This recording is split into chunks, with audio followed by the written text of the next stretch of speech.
So today's film is one of many I watched at the International Film Festival of India, IFFI, here in Goa. And I have to talk about this film. Now anyone who's been to a festival knows the pain of the schedule clash. I was staring at a massive dilemma. On one screen, I had the option to watch Love Diaz's Magellan and the other, Kristen Stewart's directorial debut, The Chronology of Water. It was a tough call, but I went with Stewart. And let me tell you, it was so very worth it. I walked out feeling like I had just seen something brilliant.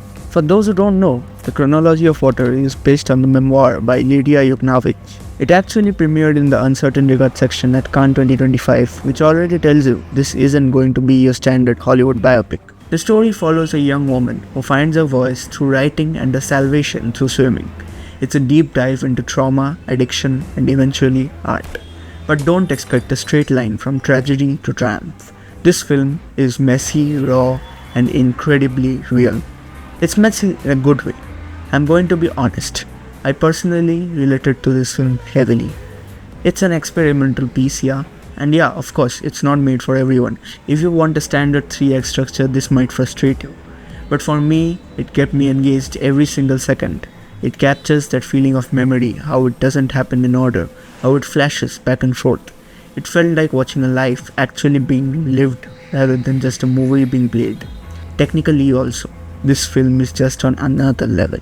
Stewart, in her debut film, uses some amazing technical gimmicks that in the hands of a lesser director might have felt pretentious. But here, they work perfectly in the film's favor. The editing is non-linear and incredibly snappy.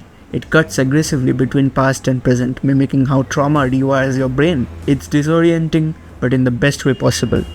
And we have to talk about the background score. The soundtrack was absolutely a banger. It's got this driving EDM beat score which you are hearing right now that gives the movie this pulse, almost like a heartbeat or a panic attack depending on the scene. It drives the energy forward and makes the visual experiment feel grounded. When it played during the credits, I was stuck to my seat, speechless of what I just saw. Now, no film is perfect, of course.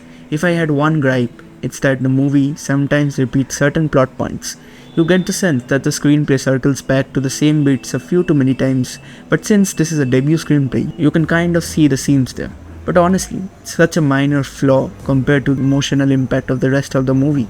It can be excused because the experience is just so visceral. Overall, The Chronology of Water was a bold, experimental, and technically stunning debut. It justifies all the hype it got at Cannes, and I'm so glad I picked this over Magellan at IFFI. If you get a chance to see it, do not miss it. It's a brilliant film that stays with you. Now, let me know in the comments, are you excited for Kristen Stewart's directing era and more of her films? Subscribe to our channel to get more reviews.